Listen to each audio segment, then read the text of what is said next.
तो 11 सालों से रेलवे का एग्जाम नहीं हुआ, खाली भर्ती पड़ा हुआ है। कोई एग्जाम 11 सालों में नहीं हुआ, बैंकिंग की नहीं हुई। आप हमको बताइए ना कैसा एग्जामिनेशन हुआ, कितना एग्जामिनेशन आपने दी, कितना ST SC OBC आपने तो आरक्षण। नमस्कार, आप सभी दर्शकों का बहुत बहुत स्वागत है आज के हमारे इस वीडियो में। दोस्तों, मैं संगीता जी दमन आप सभी को बताना चाहती हूँ कि आपने जो वीडियो देखा वो बिहार के पूर्णिया सांसद पप्पू यादव जी का है। जी हाँ दोस्तों, ये वीडियो काफी ज्यादा सोशल मीडिया पर वायरल हो रहा है। वायरल इसलिए हो रहा है दोस्तों क्योंकि पप्पू यादव जी ने दलित शोषित पीड़ित समाज के लोगों के लिए आवाज उठाया है। जी हाँ दोस्तों, हमेशा से दलित पीड़ित की आवाज को बुलंद करते हुए आए हैं पप्पू यादव। और इस बार रेल में जो मुसीबतों का सामना करना पड़ता है, अगर कहीं सफर करना हो तो ट्रेन में जो परेशानी होती है, अगर सीट कंफर्म नहीं होती है, जनरल डब्बे नहीं होते हैं, पहले 10-15 डब्बे होते थे, अब 1 से 2 डब्बे होते हैं, इससे ज्यादा नहीं होते। इसको लेकर के संसद भवन में लोकसभा में जो आवाज उठाई है पप्पू यादव जी ने, ये वाकई में काबिल तारीफ है। रेल मंत्री से जो आग्रह किया है पप्पू यादव जी ने, ये वाकई में काबिल तारीफ है। देखिएगा ये पूरा वीडियो लास्ट तक। मोदी जी, मंत्री जी से पहले आग्रह होगा कि मंत्री जी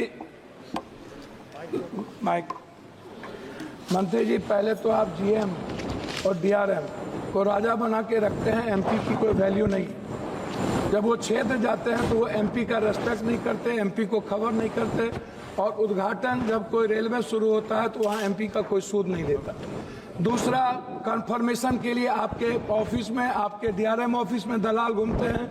MP की चिट्ठी की कोई वैल्यू नहीं है, कंफर्मेशन नहीं होता है, और MP का सम्मान आपके रेलवे विभाग में कहीं भी नहीं है। RCTC ट्रेन खान पान में RCTC को 4 रुपया में जिस कपड़े की धुलाई थी, RCTC ने उसको 25 रुपया कर दिया। आप बोझ बढ़ा दिए आम आदमी पर। RCTC बड़े रेलवों में खान पान तो दे देती है थोड़ा सा, लेकिन जो गरीब का, जहाँ पर लोअर ट्रेन है, वहाँ का खान पान बहुत ही गलत है।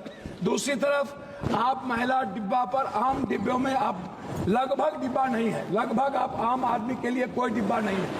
वह कंफर्मेशन के बगैर जाने वाला डिब्बा 1 या 2 होता है। 12 डिब्बे हुआ करते थे, अब 1-2 होता है। गरीब रथ के तरह या कोई जनरल गाड़ी के तरह कोई गाड़ी आपकी नहीं है। वंदे भारत को आप चलाइए, कोई दिक्कत नहीं है। वंदे भारत को आप सभी जगह से कंफर्मेशन करिए, अच्छी बात है, मैं उसका धन्यवाद देता हूं। लेकिन आप आम आदमी, गरीब, मिडिल क्लास, हमारे अभी चंद्रशेखर जी ने आपसे कहा आप महिलाओं के लिए आरक्षण की कोई व्यवस्था कंपलसरी करिए, महिलाओं के आरक्षण को।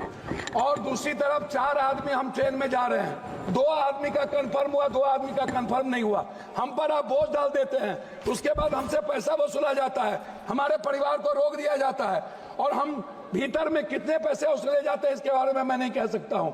इसीलिए उस परिवार का क्या होगा जिसका 2 कंफर्मेशन होगा, 2 नहीं होगा, इस पर हम कभी सुधार की बात हमने नहीं की।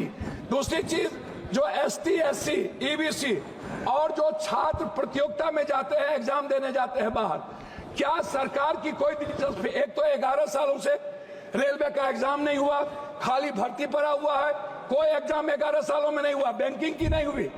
आप हमको बताइए ना कैसा एग्जामिनेशन हुआ, कितना एग्जामिनेशन आपने ली, कितना ST SC OBC आपने तो आरक्षण को पीछे दरवाजे से बंद कर दिया, एग्जाम बंद करके आपने कर दिया।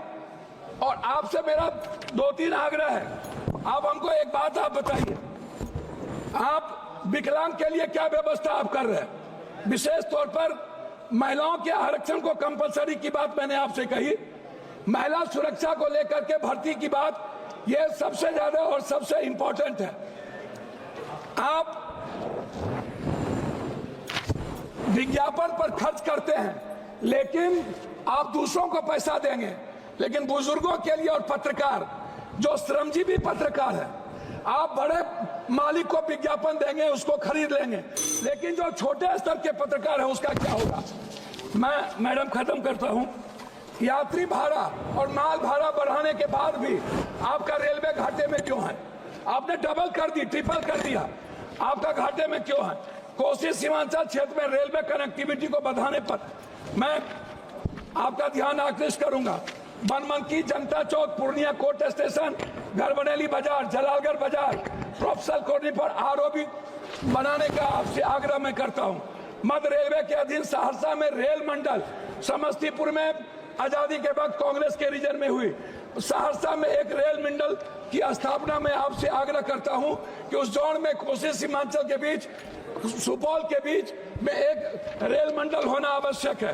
कोसी सीमांचल को जोड़ने वाली कुर्सेला बिहारीगंज, जो 1 करोड़ रुपया दिया गया था, बोर्ड उसको रोक दिया। बिहारीगंज से खुर्दा होते हुए बीरपुर, फिर देवघर से नौगछिया का आपने कर दिया है, सर्वे जारी है। आपने किशनगंज से आपने जलालगढ़ कर दिया, जलालगढ़ से बनमनकी और बिहारीगंज से कुशेश्वर स्थान, ये नहीं किया। नौगछिया से उदा किशनगंज, मधेपुरा, सिंहेश्वर स्थान, जो मैं एक मिनट, जो शिव की नगरी है, उसको बीरपुर तक जोड़ने की व्यवस्था।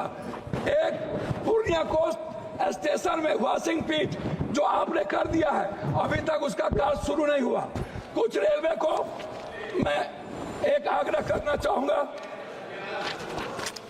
जी, धन्यवाद है इनको, हृदय की गहराइयों से मैं इनको धन्यवाद देता हूं, लेकिन जलालगढ़ स्वीकृत रेल, साहबगंज नदी, मैंने आपको साहबगंज सीमा, मनिहारी साहबगंज वाया गंगा नदी पर साहबगंज में पुल, मैं पूर्णिया जंक्शन, बनमनकी और मुरलीगंज, मधेपुरा को रेलवे स्टेशन, मॉडल स्टेशन बनाने का मैं आपसे आग्रह करता हूं।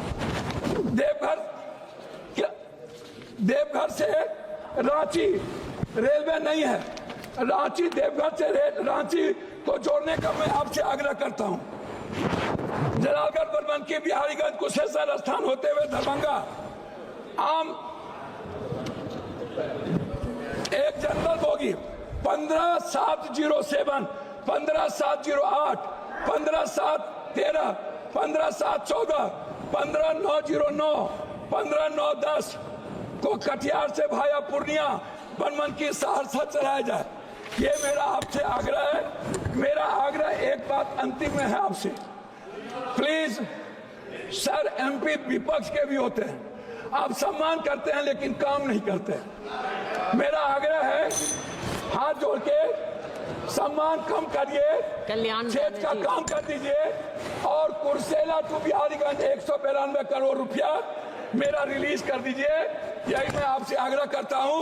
और आरसीटी जो दलाली करता है उसको। दोस्तों, देखा आपने वीडियो में किस प्रकार पप्पू यादव जी आग्रह करते हुए नजर आ रहे हैं। वाकई में अगर इनकी मांगों को पूरा की जाती है तो आम जनमानस के लिए काफी ज्यादा सुविधा होगा। जी हाँ दोस्तों,